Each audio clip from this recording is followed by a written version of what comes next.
asalaamaaleykum chers amis internautes ñu ngi leen di nuyu bu baax di leen ziar kontaan bu wax ci retrouver waat leen fii ci KEM TV pour ñu fi waxtaanee ay xibaar ak di fi jokkalante di fi jokkoo bu baax a baax. Je pense que balaa ñuy avancer ñuy def comme d'habitude ñuy def rek di nuyu suñu partenaire di leen sant bu baax ci confiance bi di leen gërëm et puis di leen encourager à ce que ñuy gën a mën a ñëw ak yeneen partenaires yoo xam ne ñu mën a ñëw jàppale ñu ci bokk na ci waa Touba Ndindi Enterprise di shop boo xamante ni dañuy yëngu ci wàllu électronique nañ fa jaay ay téléphone portable mobile phones nañ fa jaay ay games aussi dinañ fa jaay lépp lu bëri jëm ci wàllu accessoires tamit jëm ci wàllu mobile tamit téléphone te ñu ko fa jaay donc ñu leen di gërëm ci partenariat boobu ñu am ak waa Touba Ndindi shop nekk fii ci Serekunda Market. Donc toftal ci aussi suñu beneen partenaire boo xamante ne duñ leen fàtte ñu ngi fee nekk Ndakaaru di Mame Thierno Birahim Mbow di yëngu ci wàllu carpinterie maanaam wàllu li nga xamante ni mooy menuiserie ku bëgg lal yu rafet ak toogu yu rafet ak lu ñu mel rek lu jëm ci wàllu décoration intérieure. Je pense que boo ko gisee contacter ko incha allah mooy panneau spot publicitaire boobu ngeen gis il faut li nga xamante ni mooy vidéo bi ñu leen di sant en tout cas ci confiance bi ngeen am ci ñun waa KEM TV pour liggéey ak ñun.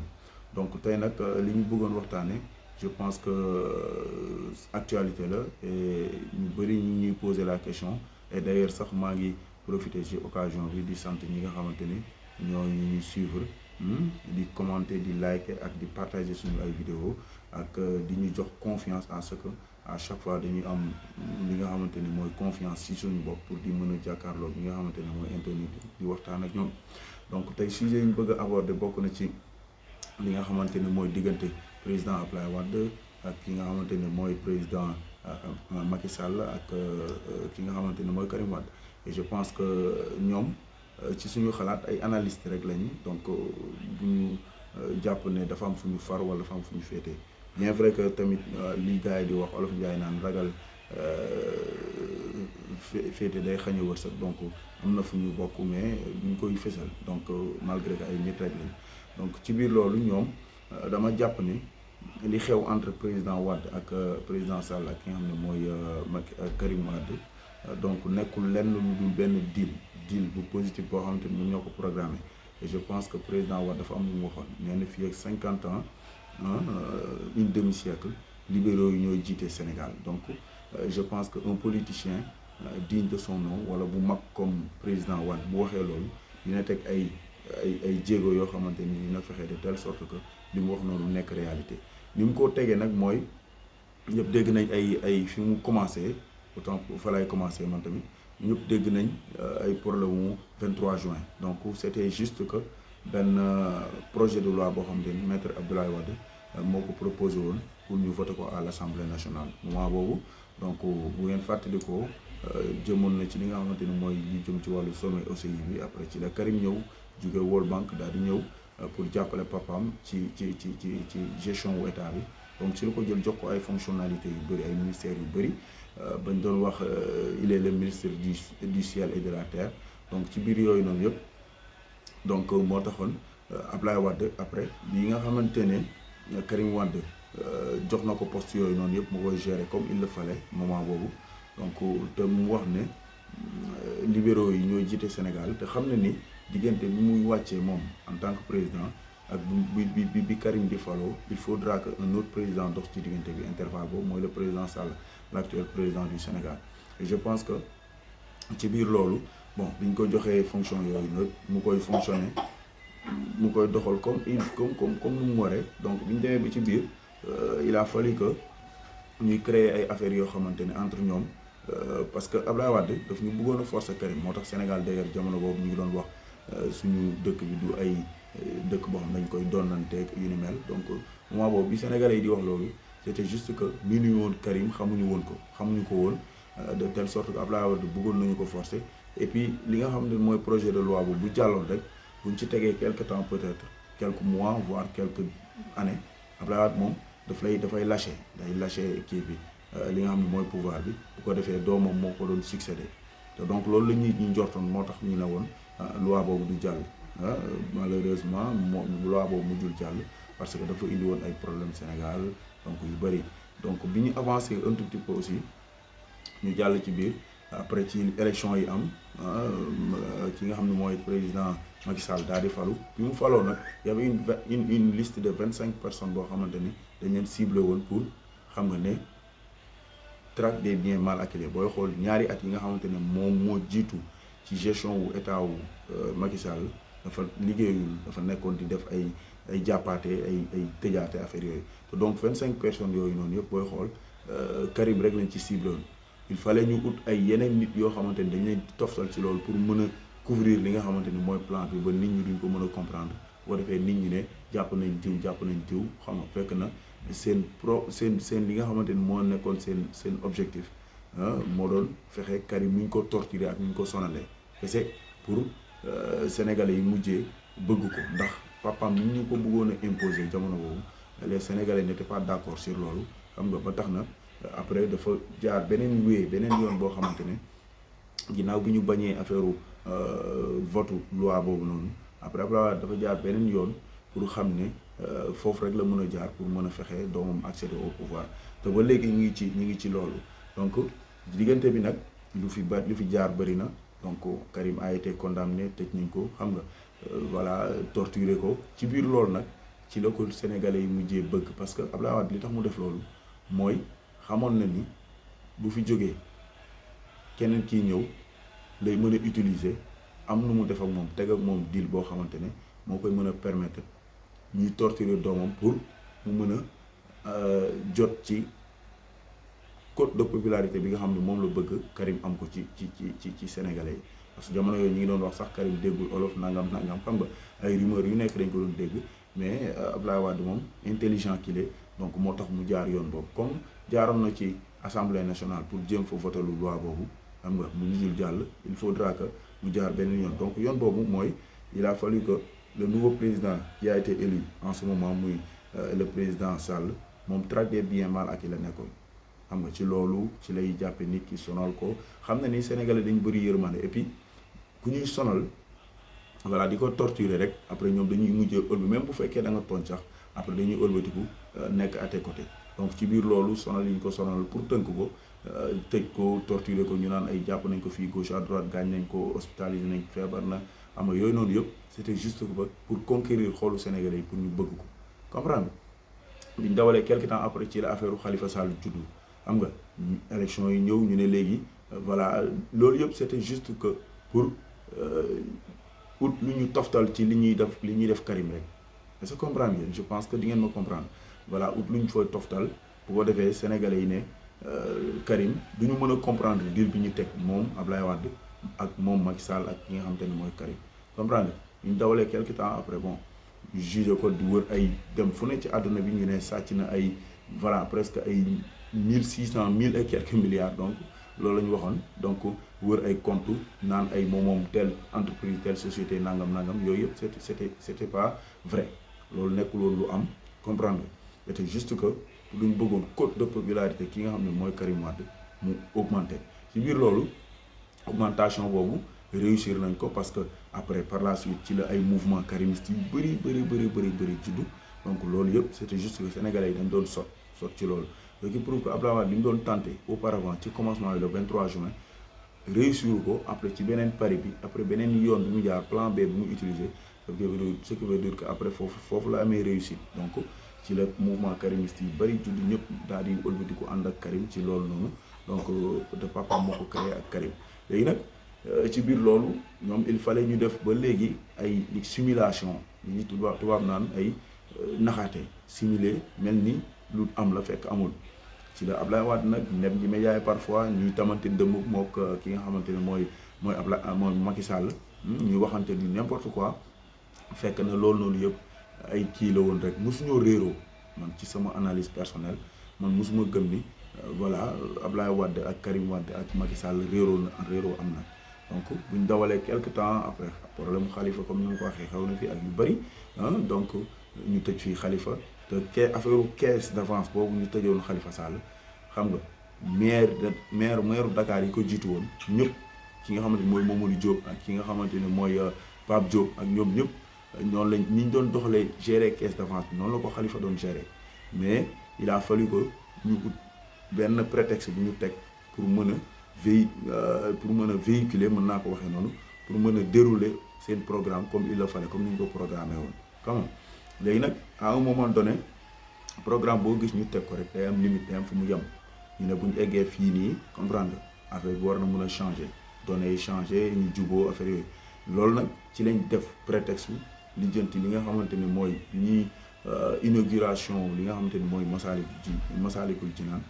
ci lañ ko def utiliser comme prétexte ne ci lañ juboowee affaire yooyu noonu ànd dem palais affaire yu demoon Abdoulaye Wade ne après dina ko seeti ba léegi seeti ko mais loolu lañ utiliser comme prétexte pour ne juboo lañ fekk il n'y a jamais eu de problème entre ñoom ñett comprendre ci biir loolu bon après veille élection yi ci lañ ne Karim ne pouvait pas assister mënul nekk candidat tëj nañ ko ci lañ ko préparé li nga xamante ne mooy exilam xam nga ci ndimbalu état wu naar yi Qatar waa Qatar xam nga ci lañ ko indil vol jet privé mu jël si ko guddi Rebeuss ñu préparé ko ay papiers ay documents yëpp exilé ko mu dem donc moment boobu c'était juste avant les élections de 2019 donc pour wane ne moom mënut a bokk ci mandat ci élection yi ba pare du assister du ko fi fekk il a fallu ko ñu exilé ko pour ñoom ñu mën a nekk si jàmm parce que Abdoulaye Wade xamoon na loolu Macky Sall ci boppam xamoon na loolu avant élection yi aussi après bi ñu dawalee quelque temps voilà Abdoulaye Wade génn na joxe chiffre ne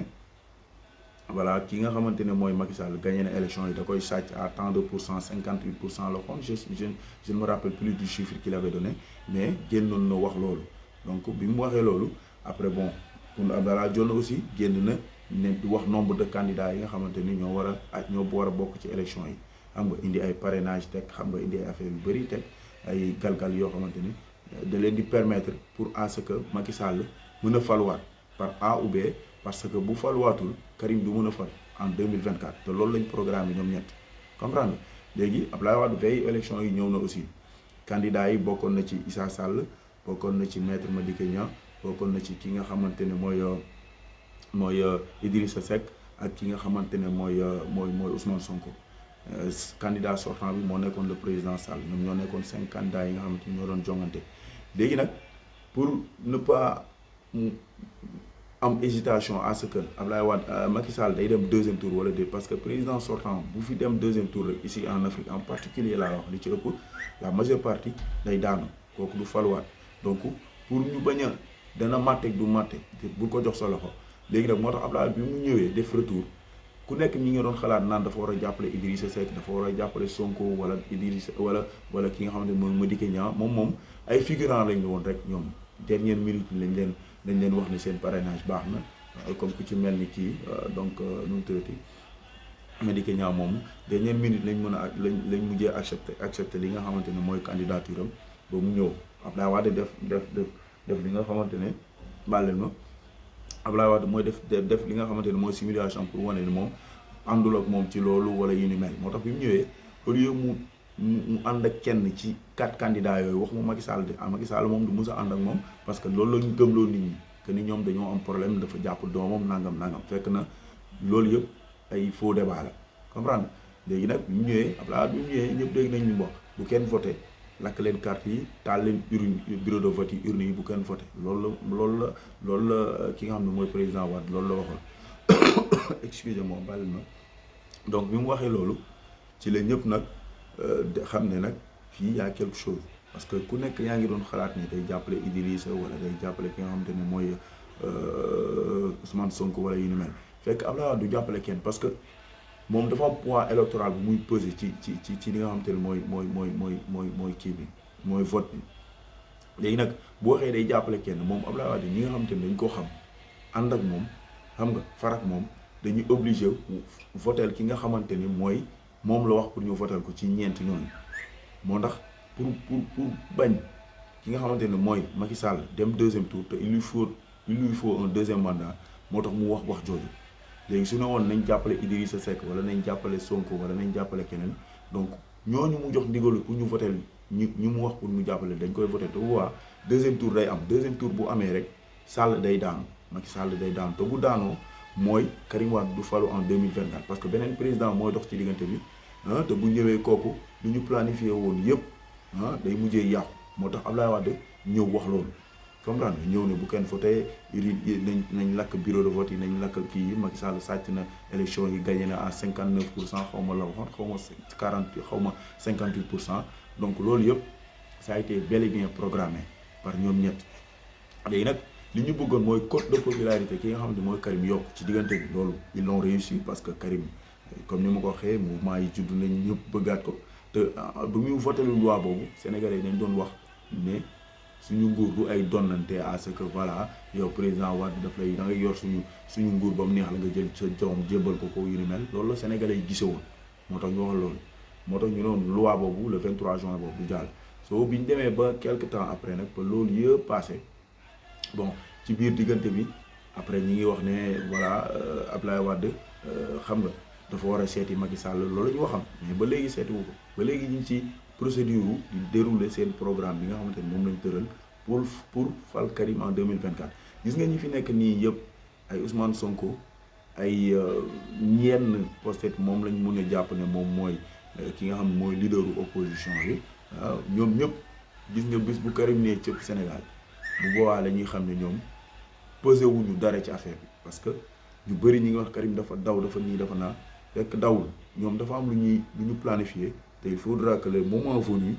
Karim ci lay doog a ñëw parce que élection yu bëri jaar na fi ñu naan day ñëw ñu naan dañ koy amnistier nangam Karim ne bëggul ku ko amnistier yooyu yëpp ay wax la rek après ci kanam ngeen di comprendre ñoom li ñu teg comprendre parce que Macky Sall moom affaire troisième mandat bi bu leen ci xalaate sax mu posé ko moom il est conscient de ça il faut nag ñu teg ay brèche di créer affaire yoo xam ne nit ñi dañ ciy débattre de gauche à droite di ci wax ak waxaat donc or que moom ci boppam moo la gën a conscient que ni moom il ne sera pas candidat en 2024 moom Macky Sall parce que li ko fi dese nii moom mi ngi jéem a lijjanti nan la ciy génni de telle sorte pour am woy wu rafet ak yooyu xam nga mais objectif am mooy Karim falu parce que loolu lañ planifié moom Abdoulaye Wade ak Karim Wade moom Macky Sall donc moom bu deuxième tour amoon rek comme ni ma ko waxee moom day daanu te bu daanoo Karim du falu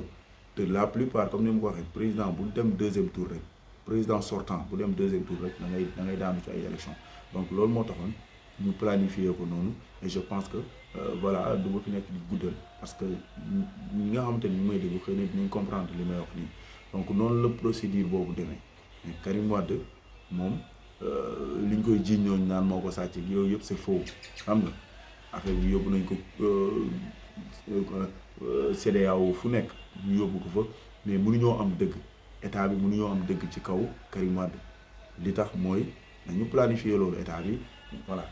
deal bi il a fallu que ñu dépenser ci ay milliards pour fay ay avocats xam nga def ay déplacement fay ay experts ñu dem ci à l'étranger pour di vérifier ay comptes yoo xamante ni yoo xam ne musta exister xam nga ci tuuru Karim yooyu yëpp c'était juste pour dëggal pour gën a gëmal nit ñi que ni xam nga Karim Wade est victime ci loo xamante ni ay sàcc laa ñu mel or que loolu amul donc man noonu laa analyser diggante boobu te li may wax mooy Karim Wade dina ñëw calculer nañ moment bi mu war a ñëwee ak temps bi ak date bi yëpp xam nga loolu moo sabab sax PDS ni mu amee problème nii parce que ñi fa nekkoon nii ñoom ñëpp daw génn bàyyi li tax ñu bàyyi mooy Abdoulaye Wade daf leen bëgg a imposer doomam imposement boobu nag ñoom dañ koy bañ ni ñu koy bañee mooy dañoo gis ne ñoom ay compagnonnage bu yàgg lañu woon ak seen ak ki nga xam ne mooy Abdoulaye Wade Karim Wade jóge fële rek pëccaxoo dugg seen biir rek seen bàyyi ki nga xam ne mooy Abdoulaye Wade bëgg a jël Karim teg ko seen kaw ñoom duñ ko nangu moo tax ñoom Omar Sarr ak gars yëpp ñoom Amadou Sall ak maître Amadou Sall ak ñoom ñëpp daal di bàyyi ñoom ci nu mu tuddati Madické Niang boo gisee PDS craqué tas loolu moo ko sabab parce que ñoom duñu woon accepter à ce que Karim Wade jóge fa la ñëw di leen jiite ak at yi ñu fa def ak li nga xamante ne mooy galère bi ñu fa def donc Abdoulaye Wade ñëw rek voilà bëgg a jël doomam teg ko ci seen kaw loolu moo tas ñi nga xamante ne mooy ñoom tas PDS ñoom Souleymane Ndéné kaa yëpp dem comprendre ponkal yi fa nekkoon yëpp daal di mujjee dem problème am au niveau du PDS donc noonu laa ko xalaatee te li ci kanam rawuli bët lii maa ngi koy waxtaanee ci te noonu laa ko analyser man noonu laa jàpp ba bu may gis le contraire et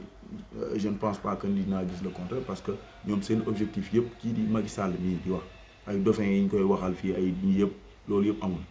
moom objectif am principal mooy Karim Fallou parce que moom loolu convention boobu la signé ak ki nga xam ne mooy Karim Wade ak président Sall ñoom ñett ak président Abdoulaye Wade ñoom ñett loolu lañ signé te il faudra que ñu respecter loolu nag mooy il faut nag ñu créer ay brèches créer ay coow fii de gauche à droite créer ay affaires yoo xam ne nit ñi dañ ciy débattre pour rien que pour nit ñi bañ a prêter seen attention ci li nga xamante ni mooy deal boobu ñu teg ñoom ñëpp et ñu ngi koy dérouler comme il le faut et je pense que réussite totale dina ci am parce que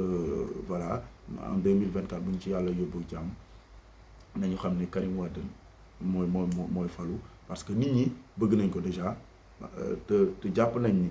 li nga xamante ne moom la waajuram commencé woon muy président Wade moom rek moo ko mën a eggali te Abdoulaye Wade tam confiance boobu la am ci boppam loolu la gëm moom loolu la xam loolu la jàpp que ni man li ma entamé woon pour le Sénégal kenn rek moo ko mën a yeggali muy doomam muy Karim Wade xam nga te moment bii nii ci diggante boobu nag Macky Sall fallu na fii ñuy wax 3e mandat mais Afrique loolu daf fiy jeex loolu moom daf fiy jeex loolu moom na ko gars yi xam voilà loolu laa amoon ci li may wax may delluwaat gannaaw tuuti di sant ak gërëm ñi nga xamante ni ñooy suñu ay partenaires di waa Touba Ndindi Enterprise di leen gërëm bu baax ci compagnonnage bi ci ànd bi voilà ci compagnonnage bi ci confiance bi ñu am ci ñun ak ki nga xamante ne mooy Mame Thierno Birahim Mbow nekk fële fi nga xamante ne mooy Dakar Médina di yëngu bu baax ci wàllu carpinterie ci wàllu affaire yi li nga xamante ne mooy affaire menuiserie donc ci bëgg ay mbir yu baax rek yow meubler sa kër rek wala sa salon sa salle de bain wala anyway ci lu jëm ci wàllu bant boo jokkoo ak moom incha allah dina la ci defal yoo xamante ni incha allah di nga ci bëgg donc c'était Khadim Mbacké Mbow maa ngi nuyu encore une fois de plus ak gërëm ñi nga xamante ni mooy internet yi te di leen rappeler à ce que ni bu leen fàtte di partager ak di liker ak di def li nga xamante ni mooy commenter donc seen commentaire yi moo ñu poussé à ce que ñuy wax ci yu bëri parce que beaucoup de gens m'ont demandé de parler sur ce sujet moo tax ma ñëw di ci exprimer wu donc maa leen di sant bu baax di leen gërëm di leen jox daje ci bu yàggul dara incha allah jaa ngeen jëf merci à tous wasalaam.